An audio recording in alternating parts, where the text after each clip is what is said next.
जसं की आपल्या सर्वांनाच माहीत आहे की मकर संक्रांतीचा सण आहे तो संपूर्ण महाराष्ट्रभरात 3 दिवस साजरा केला जातो।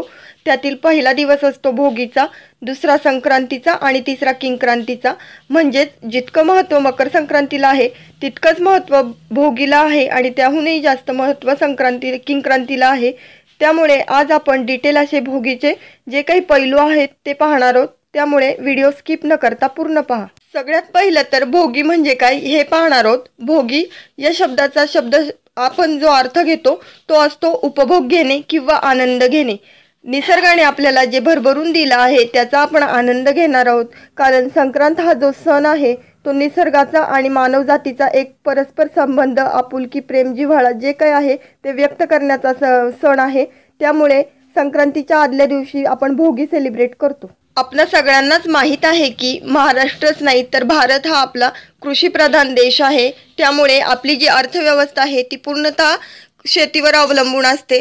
त्यामुळे सगळ्यात जास्त महत्त्व जर कुणाला असेल आपल्या राज्यामध्ये तर किंवा देशामध्ये तर ते शेतकरी राजाला किंवा बळीराजाला आहे। आणि ह्याच बळीराजाचा हा सण जो आपण निसर्गाप्रती कृतज्ञता व्यक्त करण्यासाठी जो सण साजरा करतोय तो म्हणजे संक्रांत आणि भोगी। ऋतुमानात होणारे बदल आणि त्यामुळे होणारे मनुष्य जातीवर जो परिणाम आहे त्यासाठी निसर्गाने केलेली उपाययोजना म्हणजे भोगी हा असा साधा सोपा अर्थ आहे। आता आपण म्हणतो की भोगी हा सण हेमंत ऋतूत येतो। म्हणजे काय होतं, पौष महिन्यात खूप जास्त थंडीचे प्रमाण असते। त्यामुळे जे काही थंड वातावरणामध्ये सर्वाइव्ह करायचं असतं त्यासाठी उष्णतेची गरज असते आणि शरीराला उष्णता देण्याचं जे काम आहे ते निसर्गातून आपल्याला मिळत असतं। म्हणजेच ज्या उष्ण गोष्टी आहेत, मेथीची भाजी असेल, हरभऱ्याची भाजी असेल, घेवडा, वाल, पावटा, जे काही उष्ण पदार्थ आहे ते निसर्गानेच त्यावेळेस आपल्याला उपलब्ध करून दिले आहेत, जेणेकरून आपल्या शरीराची जी उष्णता आणि ऊर्जा आहे ती वाढेल आणि आपण सर्वाइव्ह करू शकू। आता आपण पाहणार आहोत की भोगीच्या दिवशी नक्की काय केलं जातं किंवा भोगीचा जो सण आहे तो कशा प्रकारे साजरा केला जातो। यासाठी सगळ्यात पहिलं तर पहाटेच्या वेळी लवकर उठायचे आणि अंघोळ झाल्यानंतर सूर्यदेवाला नमस्कार करून अर्घ्य द्यायचे। जे आपण संक्रांतीच्या दिवशी करतो तेच आपण भोगीच्या दिवशी सुद्धा करतो। सूर्यदेवाला नमस्कार करून अर्घ्य देणे किंवा तिळाच्या पाण्याने आंघोळ करणे। आणि सगळ्यात महत्त्वाची गोष्ट म्हणजे भोगीच्या दिवशी डोक्यावरून आंघोळ केली जाते, म्हणजेच केस धुतले जातात।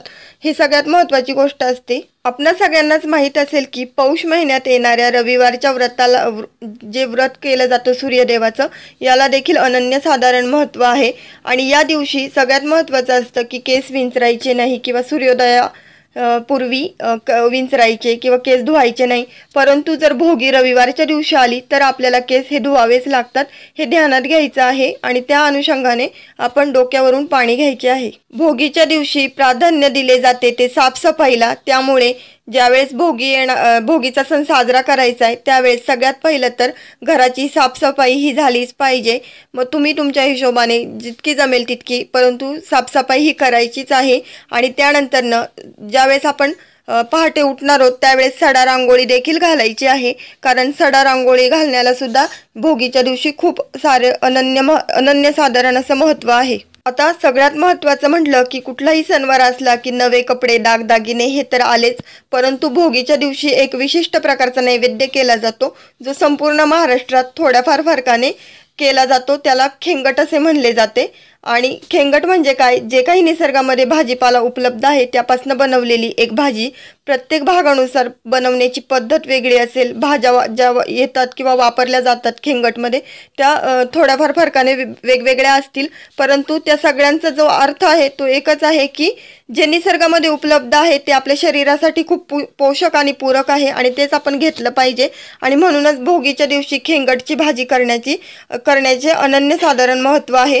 त्यामुळे भोगीच्या दिवशी खेंगट हे केलंच जातं आणि सगळीकडे एकच स्पेशल मेनू असतो, ही असते भोगीची खरी ओळख। खेंगटची भाजीच नव्हे तर खूप साऱ्या ठिकाणी मूग डाळीची खिचडी बनविली जाते, तर काही ठिकाणी मसाले भात बनविला जातो। कारण मसाले भात म्हटलं की सगळ्या भाज्या त्यात असतील तर ती टेस्टला चांगला लागतो मसाले भात। खूप साऱ्या ठिकाणी फक्त खिचडी भात केला जातो तर काही ठिकाणी मसाले भात केला जातो। त्याचबरोबर वांग्याचं भरीत असेल, तीळ शेंगदाण्याची चटणी असेल किंवा बाजरीच्या भाकरीवरती तीळ पेरून बनवलेली खमंग अशी खरपूस अशी बाजरीची भाकर असेल, हा असतो आपल्या भोगीचा नैवेद्य। त्यामुळे भोगीचा नैवेद्य बनवताना एक ध्यानात घ्यायचंय की जास्तीत जास्त स्निग्ध पदार्थांचा वापर करायचा आहे। तीळ असेल, गूळ असेल, शेंगदाणे असतील किंवा ज्या भाज्या असतात त्यांचा, जेणेकरून आपल्या शरीराला खूप जास्त उष्णता आणि ऊर्जा प्राप्त होईल। याच भोगीच्या दिवशी एका सवाष्ण बाईला जेव खाऊ घालायची किंवा जो आपण नैवेद्य बनवला आहे तो तिला देण्याची एक पद्धत आहे। परंतु जर तुम्हाला जमलं नाही तर तुम्ही तिच्या घरी जाऊन कोरडा शिदा देखील देऊ शकता। ही सुद्धा प्रथा खूप साऱ्या घरांमध्ये आजही पाळली जाते। यामागेही एक विशेष कारण आहे। ते कारण म्हणजे प्रत्येक स्त्रीमध्ये एक आदिशक्ती किंवा आदिमाया दडलेली असते। त्यातील जो स्त्री शक्तीचा जो जागर आहे तो आणि तिच्या आतमध्ये असणारा जो काही गुण आहेत त्यांना एक आपल्या पद्धतीने आपण केलेला तिचा तो सन्मान असतो। त्यामुळे भोगीच्या दिवशी तुम्ही एका तरी सवाष्ण बाईला जेवू घाला आणि यथाशक्ती तिचा जेवढा होईल तेवढा मानसन्मान करा। पहा, तुम्हाला याचं नक्की चांगलं फळ मिळेल। भोगीच्या दिवशी अजून एक पद्धत आहे किंवा प्रथा आहे, ती अशी आहे की जे संक्रांतीच्या दिवशी सुगडे पुजले जातात ते सुगडे आजच्या दिवशी बाजारातनं विकत आणले जातात। नवे कोरे सुगडे स्वच्छ पाण्याने धुतले जातात आणि रिकाम्या सुगड्यांची म्हणजेच जे काही आपण बाजारातनं आणलेले मातीचे सुगडे आहेत ते धुतल्यानंतर जे सुगडे आहेत त्यांची फक्त जे मोकळे सुगडे आहेत त्यांची पूजा करायची आहे हळदी कुंकू अक्षता वाहून। आणि मग संक्रांतीच्या दिवशी मग त्याच्यामध्ये जो काही वौसा असतो तो भरायचा आहे। त्यामुळे रिकाम्या सुगड्यांची भोगीच्या दिवशी पूजा ही झालीच पाहिजे। आपल्याकडे एक म्हण प्रचलित आहे, ती म्हणजे जो न खाई भोगी तो सदा रोगी। याचाच अर्थ असा होतो की भोगीची भाजी खाल्ल्याने तुम्हाला चांगले असे दीर्घायू आयुष्य लाभेल। म्हणजेच आपलं जे काही इम्युनिटी सिस्टीम आहे ती बूस्ट होण्यासाठी मदत होणार आहे। आणि एकही माणूस असा नसेल की ज्याला खेंगट ही भाजी आवडत नाही। त्यामुळे भोगीची भाजी ही सगळ्यांनी आवडीने खायची आहे आणि तेवढंच मनोभावे आपले जे काही संक्रांत येणार आहे तिच्यासाठी दान करायचं आहे। कारण ह्या 3 दिवसांमध्ये जे काही तुम्ही दान करणार आहात याला सुद्धा खूप जास्त महत्त्व आहे आणि जे दान देणार आहात त्याचं फळ तुम्हाला यथाशक्ती जे दान कराल त्याचं फळ तुम्हाला त्याहूनही चांगलं भेटेल।